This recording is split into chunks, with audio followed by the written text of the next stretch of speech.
My name is Harper Whitfield. I'm 36 and I spend my days tracing where other people's money really goes. A little over 2 years back, my entire family came to me on their knees, begging me to keep their store alive. Then, last month, at a birthday party they threw for me with half the town watching, my father looked straight at me, held my eyes, and said 6 words I'll carry forever. I wish you were never born. I didn't shout back. I didn't fall apart. I laid a ring of keys down on the table and walked off into the night. But here's the thing nobody in that family ever grasped about what a forensic accountant actually does. The whole thing propping up their little world was never the store, or the family name, or 4.5 decades of history. It was one signature. Mine. And a full month before that party, I'd already made up my mind that I would never sign again. If you're the kind of person who likes watching the quiet ones finally quit apologizing and let the receipts speak for them, stick around. Do me a small favor while you're here. Drop a comment telling me what town you're in and what time it is where you're sitting right now. And hit subscribe so the next story like this lands in front of you. Now let me pull you back a month, to a freezing night, a dark and empty hardware store, and a little yellow note I was never meant to lay eyes on. I was raised in Brookfield, Indiana, a town of about 11,000 people and a single traffic light that most folks treat as a suggestion. Since 1974, my family has run Whitfield Hardware right on Market Street. Paint, plumbing parts, the work gloves that actually last, and a key-cutting machine that's older than I am. When I turned 17, I left for accounting school over in Indianapolis, and I never came home for good. That's the piece of me every relative keeps on file. I'm the one who left. I'm the girl who earned a degree, then a license, then built a whole career out of dismantling people who lie in their own books. These days, I live about 50 minutes away in a one-bedroom I paid for on my own, with a window that stares at a parking structure and a quiet I've grown to genuinely love. And once a month, on a Sunday, I make that 50-minute drive back to Brookfield to do the store's books for nothing, because at some point I decided that leaving meant I owed them my free weekends. My mother liked to call it pitching in. For years I called it paying off a debt. When you're the child who left, you spend the rest of your life trying to prove you never really did. So I squared their ledgers. I found their mistakes. I filed their quarterly taxes and never mailed a bill. And in 36 years, my family has picked up the phone to call me for exactly one reason, and it was never good news. They call when something breaks. Not once have they ever called just to tell me something was finally going right. I used to believe that made me important. It took me until this year to see the truth. It only made me handy. My brother Derek is 4 years younger than me, and he came into this world already lit up. Before he could even walk on his own, my parents had a green canvas apron hanging on a hook behind the register, Whitfield and Sons stitched across the front in gold thread. He was barely a year and a half old. There was never an apron with my name on it. Not then, not ever. I remember asking my mother when I was maybe 10 whether I could get one too. She laughed and told me the store was more of a Derek thing. Then she pressed a ring of keys into my hand instead. 10 keys on a heavy brass ring.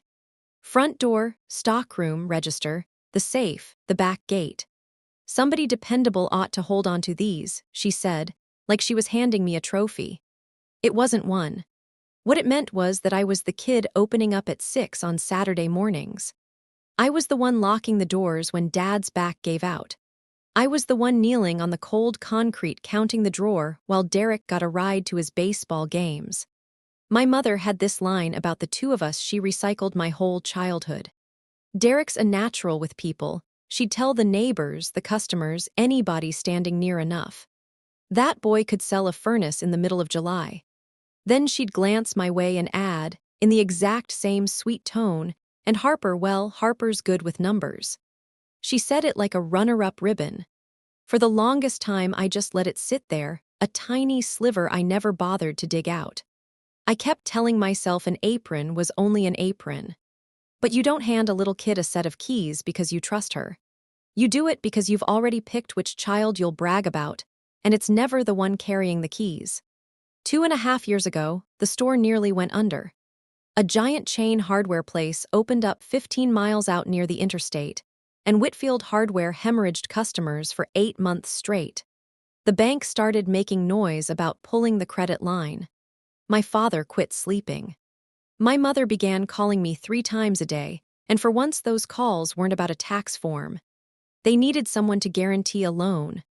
The bank would keep a $75,000 credit line open, but only if a person with genuine income and solid credit put their name on the hook for it. That person was me. So I drove out to Brookfield and did exactly what they wanted. But I'm not careless, so I did it the way an accountant does. I hired my own attorney, Marcus Reed, to draw up every page. The guarantee was tightly limited, capped at the loan balance with a fixed 3-year term set to expire this spring. The collateral was the store's own inventory and fixtures, nothing else. Not my apartment. Not my savings. Nothing that belonged to me except my name and a promise. I read every clause twice. I kept a copy in a labeled folder in a fireproof drawer back home. When my mother watched me 3-hole punch the paperwork at her kitchen table, she shook her head like I'd spat on her. "You keep records on your own family," she said, and she meant it to cut. She said it the way some mothers say, "I'm ashamed of you." I just kept punching holes, because in my line of work, the people who get wiped out are never the ones who kept the paperwork. They're the ones who assumed they'd never need it. I had no idea then, sitting at that table, that her little jab would circle all the way back around, and that one day I'd finally get to answer it. This spring I made my usual Sunday trip to handle the books, and I could smell the mess before I even cracked open a ledger. The whole store felt off. Half the shelves looked picked over. The good drill bits were gone and hadn't been reordered. 2 suppliers had flipped the account to cash only, which only happens after enough checks bounce. I sat down at the desk in the back office, ran the figures, and the figures were bad. Revenue was down 28% from the year before. Bills were stacked 3 months deep. And there on the wall above the desk, right where it had hung my whole life, was the store's promotional calendar, the cheap one with a tractor on it that they print every December. Except this year, somebody had taken a red marker to a date in early June and circled it twice. I knew that date cold. It was the maturity date on the credit line. The day the bank's clock ran out. The day the entire balance came due unless it got renewed. Someone in my family had been staring at that red circle every morning, counting the days down. Derek was nowhere in the building. My father told me he was off meeting with a supplier, which is what Derek says when he wants to knock off early. I paged through the cash log and caught the drawer running short a couple of nights. Small amounts, the kind you'd pin on a careless teenager. I jotted a note to dig deeper next time. Then my phone buzzed on the desk. It was my mother, using the bright and careful voice she puts on when she's already decided how something's going to go. "Harper, honey," she said, "your father and I want everyone together. End of the month. There's something important we need to talk about." The something important surfaced 2 days later over a pot roast my mother served up like a peace treaty. Nobody said it straight. My family never says anything straight. My father cleared his throat and went on about legacy, about 45 years, about how a man's name on a door is supposed to mean something. My mother dabbed at her eyes before a single tear had actually shown up. And then Derek, who rolled in 40 minutes late, tipped back in his chair and said it out loud for all of them. "We just need you to sign again," he told me. "Renew the line. Nudge it up a bit so we can restock and fix the place up." "A bit," I said, and I asked for the number. My father stared at the tabletop. My mother said the bank had floated $300,000. That's not a renewal. That's not a bit. That's 4 times the original line, and they wanted my name behind every last dollar of it. Plus, my mother added softly, "Whatever you can chip in from your savings, just so the bank sees we mean business." I sat there doing the arithmetic that nobody else in that room could do. A $300,000 personal guarantee doesn't just sit quietly in a drawer. It lands on my credit report. It follows me into every mortgage application, every background check, every case I might ever testify in. It would strap my whole financial future to a store bleeding out cash and a brother who couldn't keep a register balanced. A guarantee isn't a formality, I told them. It's me promising a bank with my own life that you'll come through. My mother beamed like I'd already agreed. Exactly, she said. And you're so good with all that paperwork. That was the moment it clicked for me. To them, my signature wasn't a question at all. It was already mine to give and theirs to spend. I said I needed a little time to think it over, and you'd have thought I'd flipped the pot roast onto the floor. My mother's face went smooth and cold, which is far scarier than her yelling. By the next morning, the story was already traveling around Brookfield without me anywhere in it. A cousin texted asking if I was really going to let poor Uncle Wayne lose everything. A woman from my parents' church messaged to say she was praying over the family's troubles. It turned out my mother had spent the entire week working the phones, building me into a character before I ever got a word in. Harper's changed since she moved to the city. Harper thinks she's above us now. Harper counts nickels while her own father goes under. She is genuinely skilled at this. She's been doing it my whole life, just never with this much money riding on it. The one person who called to warn me was my Aunt Diane, my mother's younger sister by a few years, the only relative who has never once parroted the family script. "Sweetheart," she said, "your mother's writing the last page before you've even reached the first one. Don't let her get away with it." I asked what she meant. Diane went quiet for a second, the kind of quiet with 30 years packed inside it. "There are things about your mother you don't know," she said. "About why she does what she does. We'll talk soon." Then, in my head, my mother's voice from the day before played back, a line I'd overheard her feed a neighbor, sweet as honey. "We gave that girl everything," she'd said. "And now she's counting pennies while her own father drowns." I hadn't been given everything. I'd been given a ring of keys. But I was learning fast that in my family, the truth was simply whoever spoke first. A week later, the invitation showed up. Not a call, not a text. A printed invitation, the kind you order by the box with a photo of the storefront on the front. Whitfield Hardware, 45 years on market. There'd be a block party right on the town square, the street shut down, a barbecue, the high school band, a big banner. My parents had invited the whole town. And tucked at the bottom of the card, in smaller print, like an afterthought that was anything but, it read, "Also celebrating Harper's 36th birthday. We hope she'll help us celebrate the next 45 years together." I read that line 4 separate times. They had never once thrown me a birthday party. Not at 12, not at 21, not at 30. Derek got a rented hall when he turned 30. I usually got a phone call after 8 at night, if my mother happened to remember. And now, all of a sudden at 36, I was the guest of honor at a party built around a hardware store anniversary, with $300,000 hovering in the air and that word together doing an awful lot of quiet, heavy lifting. I've built my whole career on spotting when numbers are arranged to sell a story that isn't real. This was the exact same skill, just aimed at my own family. The party wasn't a celebration. It was a stage. They were going to stand me up in front of everyone I'd ever known, put a pen in my hand, and dare me to say no while the whole town watched and applauded. Somewhere along the way, my mother had figured out that I'd do just about anything to avoid a scene. And now she was about to bet $250,000 and then some on it. They weren't throwing me a birthday. They were setting a table, and they'd already written my name on the check. I didn't call my mother. I called the bank. The credit line was held at Brookfield Savings, a regional outfit on the corner of Market and Fifth, and the relationship manager on the account was a woman named Denise Halloway. I'd dealt with her 2.5 years earlier when I signed the original guarantee. She remembered me, which in my experience is exactly what careful people do. I asked her to walk me through precisely how a renewal worked. She didn't rush. "The line matures in early June," she said. "It doesn't roll over on its own. To extend it, we rewrite the agreement and the guarantor signs a brand new one." So I asked the question that actually mattered.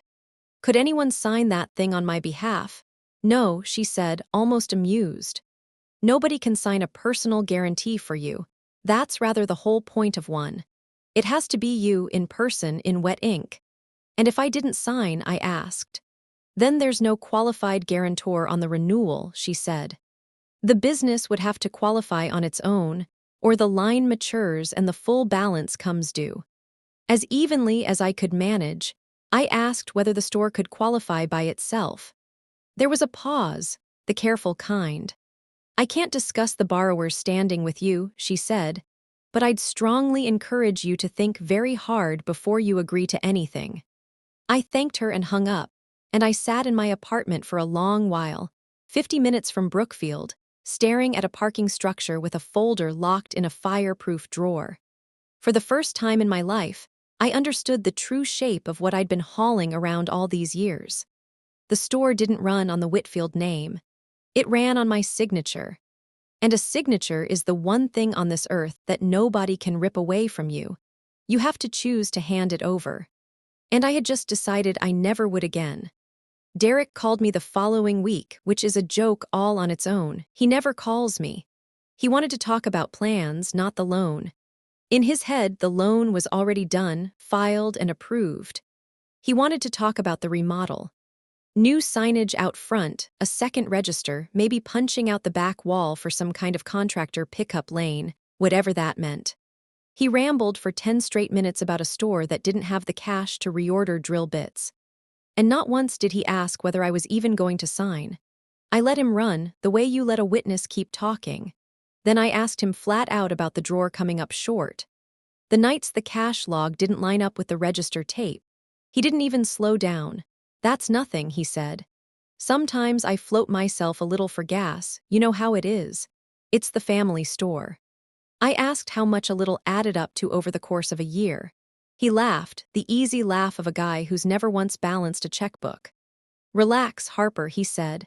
You're so dramatic about money. It all comes back around eventually. Then he said the thing he'd been raised to believe, the thing I'd watched him swallow with his cereal for 3 decades, and he said it like he was doing me a kindness by letting me in on it. Don't make this weird. The store was always going to be mine anyway. There it was, out loud finally, without a smile to soften the edge. Not a question of inheritance. In his mind it was a settled fact, decided before either of us was even born. I said nothing. I'd quit arguing with Derek right around the time I realized you can't outtalk a man who's never once been told no. But I made a mental note of 2 things. The missing cash, and a consulting line I'd caught a glimpse of in the ledger. And I started to wonder exactly where the store's money was disappearing to.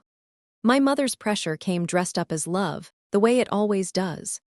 She started calling at night, when she knew I'd be worn out and by myself. She talked about my father's heart, the stent he got put in back in 2020, how he'd aged a decade fretting over the store. She told me he wakes up at 4 in the morning and just sits at the kitchen table in the dark. She told me this might be the last thing he ever gets to build.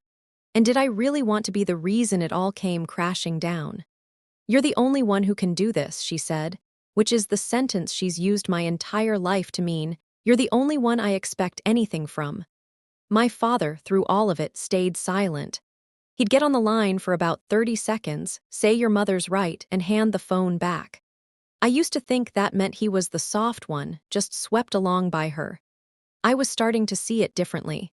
He let her do the pushing because it kept his own hands clean. But the resentment underneath, the way his jaw went tight whenever I mentioned my work, the way he changed the subject the second anyone brought up my license or my paycheck, that part was all his. My success was a mirror he couldn't stand to look into, because it showed him a version of the family where the store wasn't the biggest thing a Whitfield could ever build. After everything we did for you, my mother said one night, her voice cracking right on cue, you'd let strangers pry your father's name off that door. I didn't answer. I'd figured out that silence was the one thing in our family she couldn't argue against. But I held the phone a long time after she hung up, thinking about how a person can love you and use you in the very same breath and never feel the seam between the two. I drove out to Brookfield on a Thursday night after closing when I knew the store would be empty. I still had the keys, 10 of them on that brass ring, worn smooth from 28 years riding in my pocket.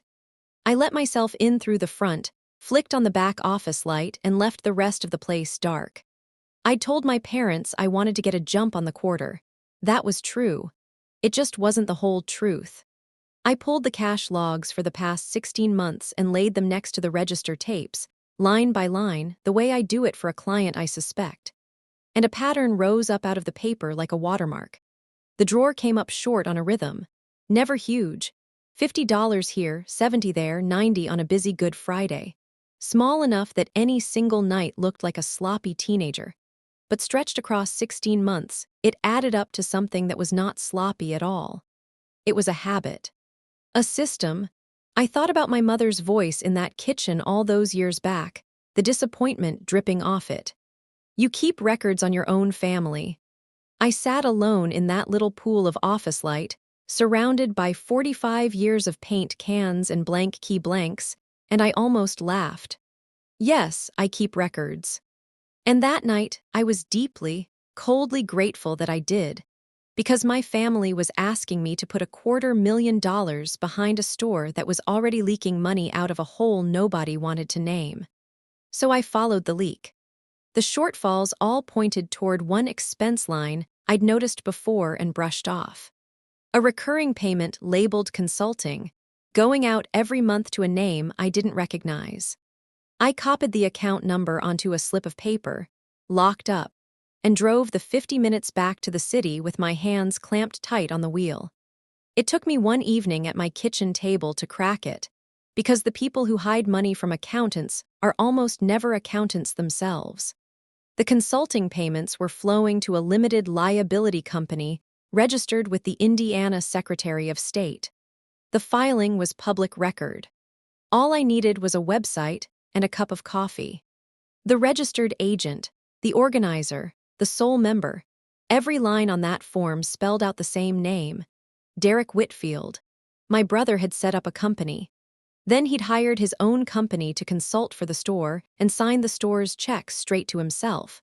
13 months of monthly payments, plus the petty cash he'd been lifting from the drawer, plus whatever else I hadn't dug up yet. The store wasn't just losing ground to the big chain out by the highway. It was being drained from the inside by the golden child everyone was so desperate to protect. I leaned back in my chair and let the full picture settle over me. My parents were on the phone every single night, weeping about legacy, begging me to bet my financial life on this store. And the whole time, the man they were doing it all to save the store for was the one quietly bleeding it dry. I sat with the obvious question for a while. Did they know? I honestly couldn't tell you. My mother is more than capable of staring straight at a thing and choosing not to see it, if seeing it would mean Derek wasn't perfect. My father signs whatever she puts in front of him. Maybe they knew and called it borrowing. Maybe they never knew and never wanted to. Either way, it didn't change what I had to do. It only changed how much it was going to cost them. I printed the LLC filing, slid it into a fresh folder, and labeled it the way I label everything. Carefully, by name. A few days before the party, Aunt Diane took me to lunch at a diner 2 towns over, somewhere nobody would recognize us. She's my mother's younger sister, and she's the only person in that whole family who has ever talked to me like I was a full human being instead of a job to be done.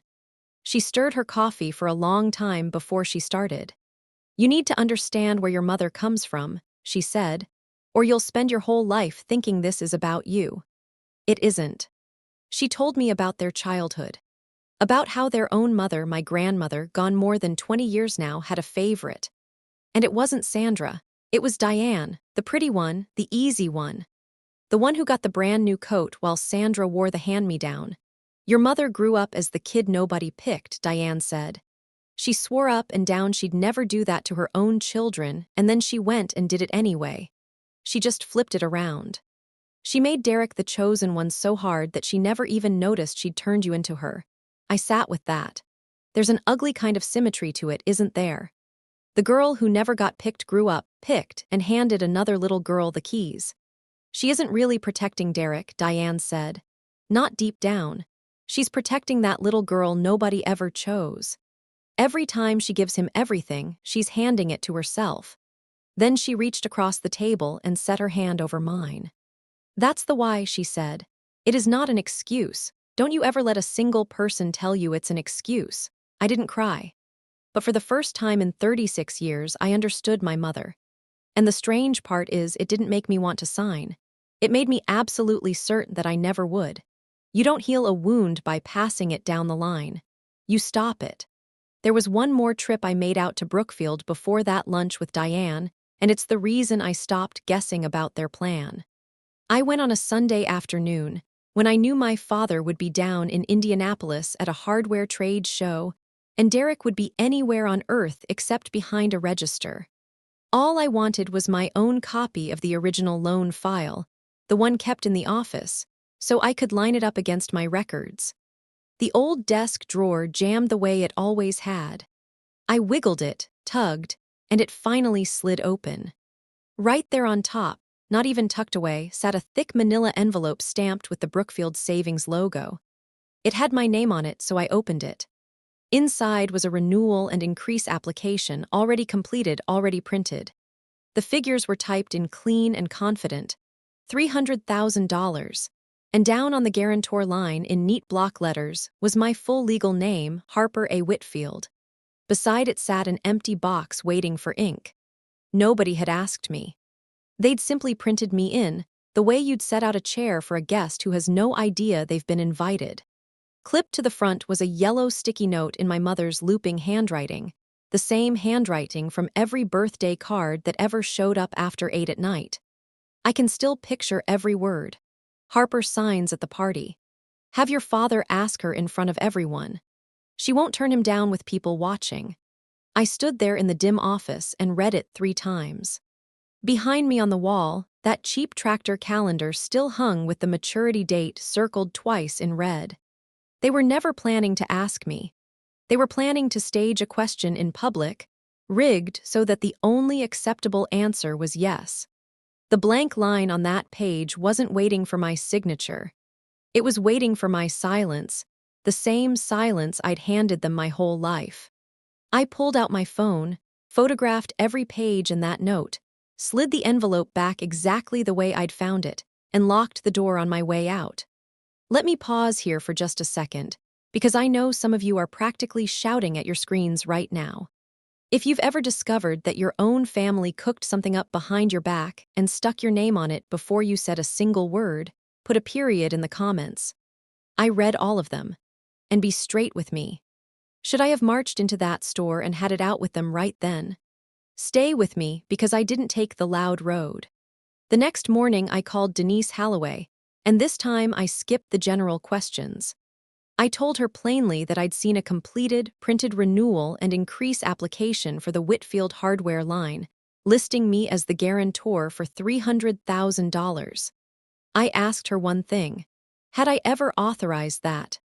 She went quiet for a beat, the careful pause of a professional picking her words on a recorded line.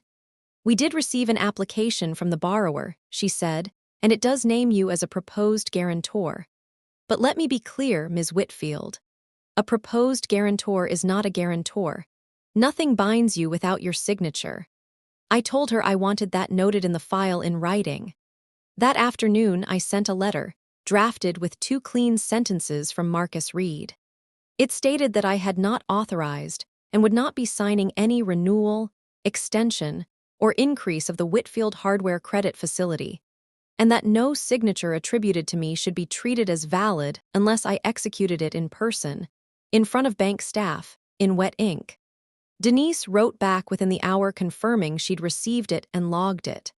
It was the dullest, most bureaucratic act of self-defense you can imagine. No shouting, no confrontation. Just a letter, a confirmation, and a date stamp. But I've spent my whole career watching people get flattened because they assumed the truth would defend itself. The truth doesn't protect you. The record does. I wasn't going to walk into that party and deliver a speech. I was going to walk in having already, quietly, in writing, turned my answer into a permanent fact.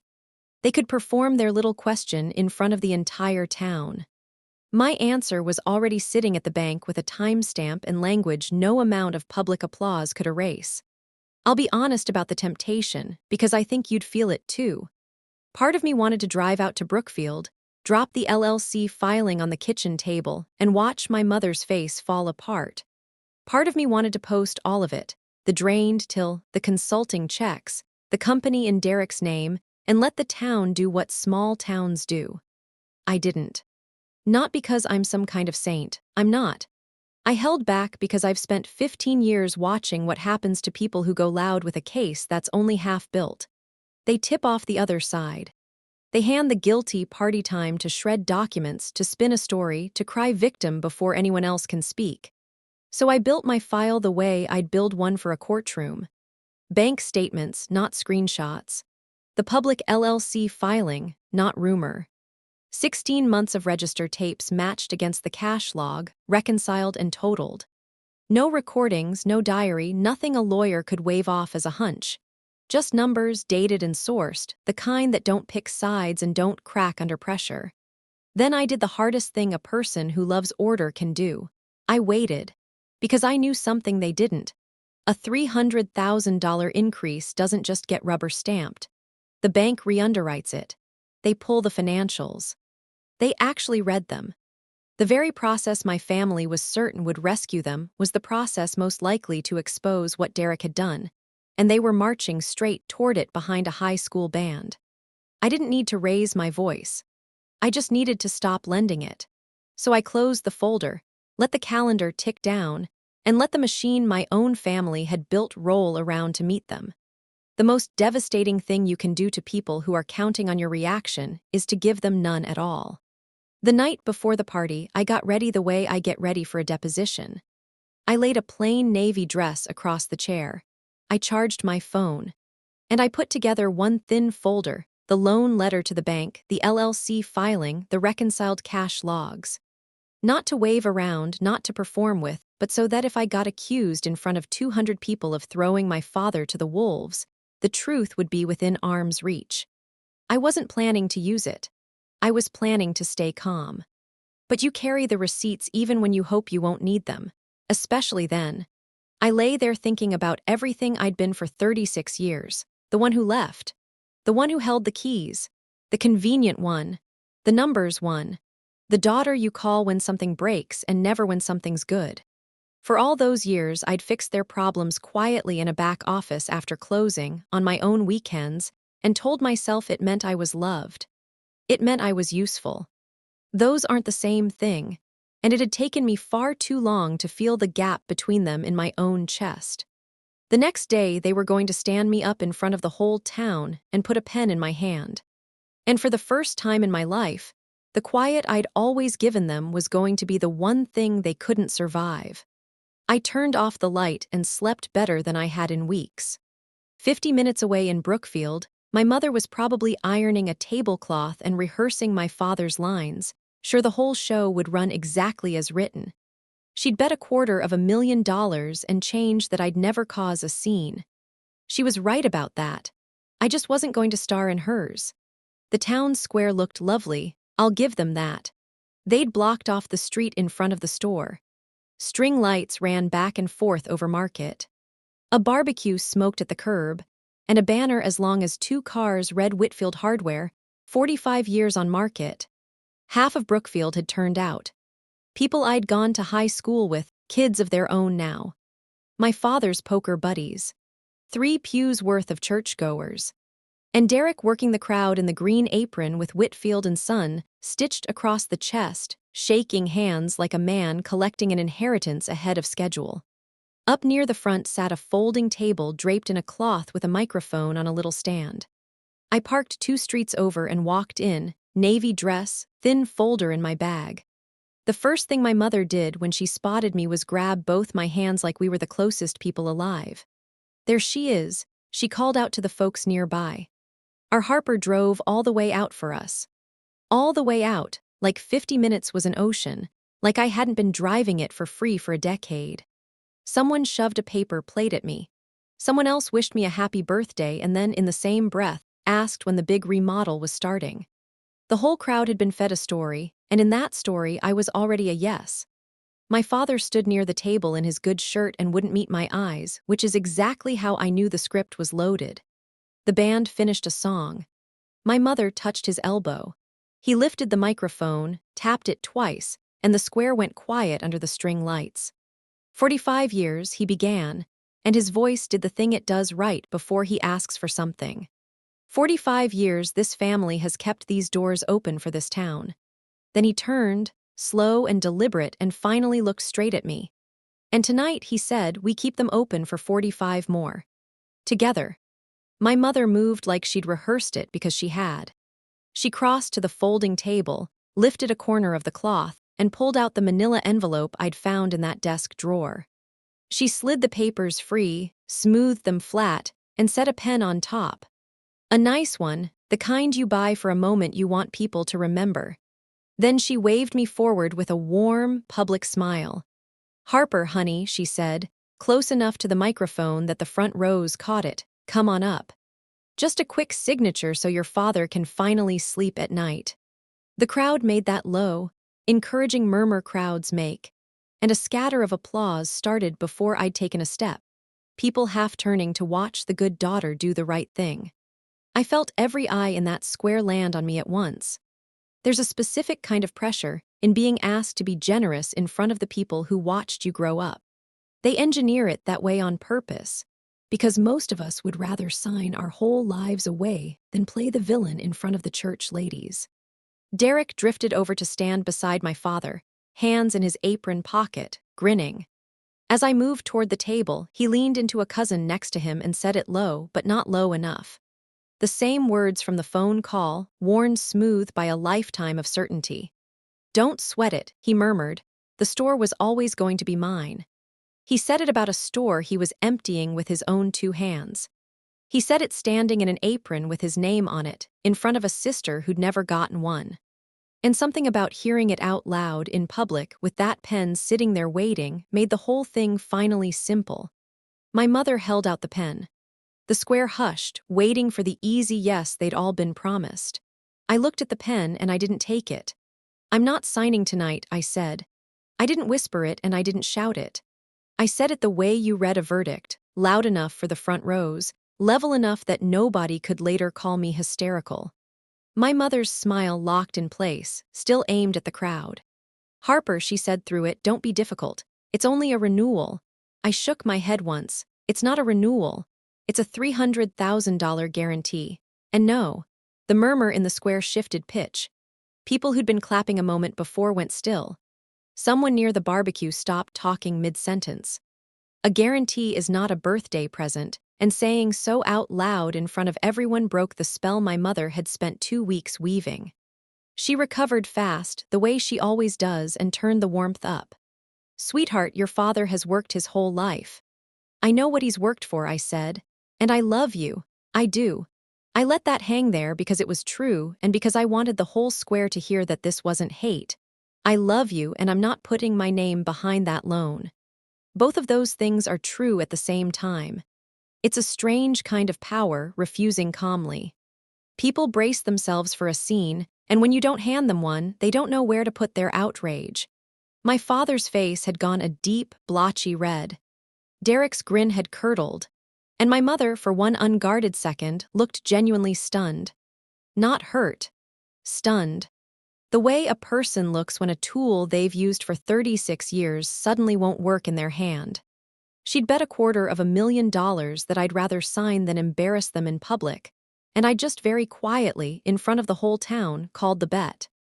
My father set the microphone down, which somehow made it worse, because everyone leaned in to catch what came next without the speakers carrying it. He took 2 steps toward me. The string lights buzzed overhead. Up close I could see his hands shaking, and even then I understood the shaking wasn't only anger. It was fear. The bone-deep fear of a man watching the one thing his name was tied to start slipping away in public, with the whole town as witness. He'd built his entire self around being the man who kept Whitfield Hardware open. And in front of all of them, his own daughter had just refused to keep building him. His voice came out low and steady, meant only for me, though the people closest heard every word. He looked right into my eyes, the way you look at someone when you want the words to land exactly where they'll do the most damage. And he said it. "I wish you were never born." Nobody moved. A woman near the front made a small sound and covered her mouth. The band kids stared at their shoes. My mother didn't say a thing. She didn't reach for me, didn't tell him to stop. She just stood there next to the table, and her silence agreed with him louder than any words could have. And here's the part I've turned over most since that night. I expected it to break me. People always say something inside them shatters. Nothing shattered. Something closed, quietly and completely, the way you close a ledger at the end of a year you're glad is over. Every column finally added up. The total sitting right there in plain ink. Nothing left to argue. He'd told me, in front of everyone I'd ever known, that he wished I didn't exist. So I decided, standing right there, to give him a version of exactly that. I didn't argue. There was nothing left to argue. I didn't cry either, and I want you to understand that wasn't strength so much as clarity. You don't weep over a door once you've finally heard it lock. I reached into my bag, and instead of the folder, I took out the brass ring. 10 keys worn smooth, 28 years in my pocket. Front door, stockroom, register, safe, back gate. I set them down on the folding table, right on top of the unsigned papers and the fancy pen. The sound they made on the wood was the loudest thing in that silent square. Here, I said. These are yours now, all of them. My father stared at the keys like he'd never seen them before. My mother's mouth opened and nothing came out. Derek, for once in his life, had stopped grinning. I turned to face the crowd, the high school friends, the church ladies, my father's poker buddies, the whole town that had shown up to watch me say yes. Thanks for coming out, everyone, I said, and I meant it, because manners are the last thing they can take from you. Happy 45th. Then I walked right through the middle of them, under the string lights, past the barbecue and the banner, to the corner and around it to where I'd parked. Nobody followed me. I'd carried those keys since I was 8 years old, since the day my mother decided I was dependable instead of adored. And setting them down on that table was the lightest I'd felt in 28 years. Behind me, I could already hear my mother's voice starting up, spinning, rewriting the night for the crowd. Let her. I got in my car and made the 50-minute drive back to the city, and I didn't check the rearview mirror once. The next morning I was up before the sun, and I moved through my list the way I move through a closing. One item at a time, no wasted motion. First, the money.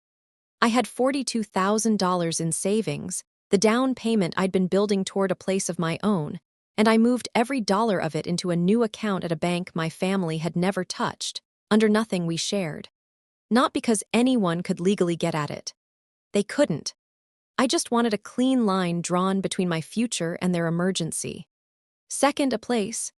I'd been touring a quiet 2-bedroom across town for a month, telling myself I was only browsing. I signed the lease before 9 that morning.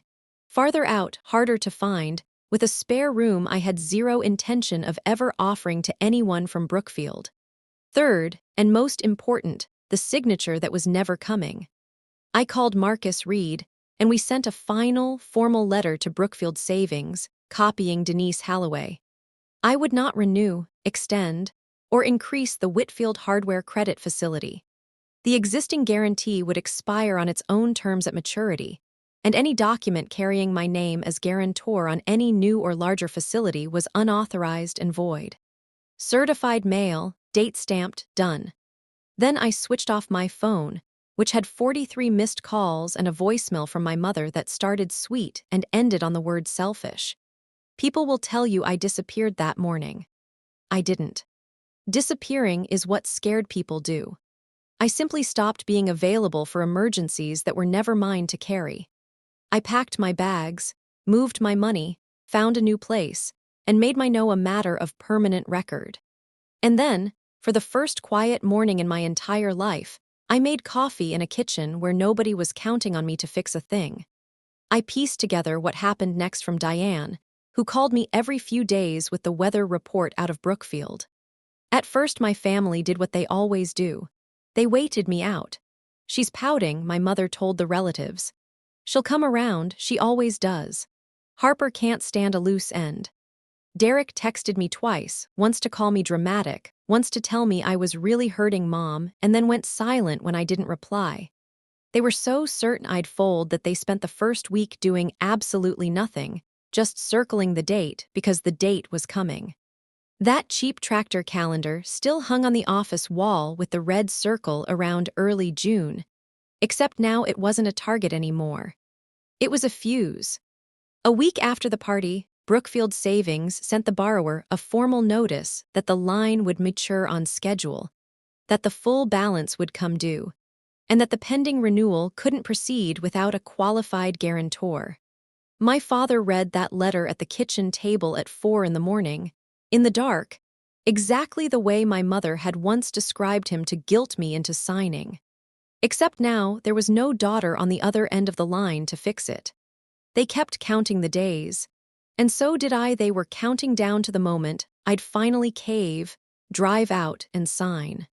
I was counting down to the moment the bank's own machinery, the re-underwriting they'd begged me to walk into, reached the part where someone in a back office pulled the store's financials and started to read. My family thought the deadline was a threat hanging over me. They never grasped that it was a clock I'd already wound, ticking toward a room none of us had walked into yet. Quick question while that clock keeps ticking. If your family had built a public trap to force your hand, and then your own father said those words over your birthday cake, would you drive back out and explain yourself one more time? Or would you let the silence finish the job? Type explain or silence. I read every single one. Now stay with me, because the bank's calendar was about to do the one thing I never had to do myself. The maturity date arrived, and the line didn't renew because there was no qualified guarantor to sign it, and there never would be again. My parents learned this the hard way, in stages, the way people always learn things they refuse to plan for. First, the bank stopped honoring new charges on the line. Then the full balance came due. $75,000 all at once, on a store that couldn't cover 3 months of payables. My father did what desperate men do. He tried to refinance somewhere else. He drove to a bank one town over, then another, sat across from loan officers in his good shirt, and got the same answer every time. The store's financials didn't support new credit. Revenue down a third, payables stacked deep, and a cash flow hole any underwriter could spot from across the room. No bank in the state was going to lend into that without a guarantor, and the only guarantor they'd ever had was 50 minutes away in a new apartment, not picking up her phone. I felt the shape of it through Diane's updates, and I'd be lying if I said I felt nothing. I felt the very specific, quiet vindication of a person who'd been told for 36 years that her caution was cruelty, now watching the exact thing she'd warned about arrive right on schedule. For 2 years, they'd told the whole town that Whitfield Hardware stood on 45 years and a family name. Now they were finding out, in front of every loan officer in the county, what the store had actually been standing on the whole time.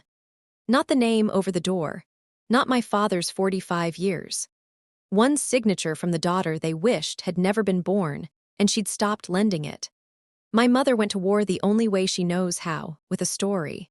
She posted a long, weepy paragraph online about ungrateful children and the pain of building something your own family won't lift a finger to save.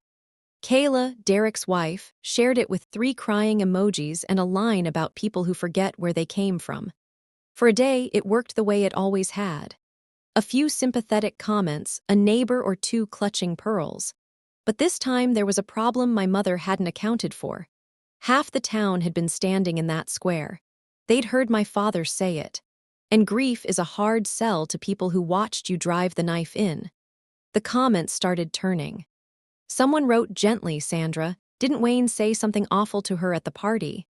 Someone else, less gently, "My wife was there, that poor girl." And then Diane, who'd spent her whole life keeping the peace, stopped keeping it.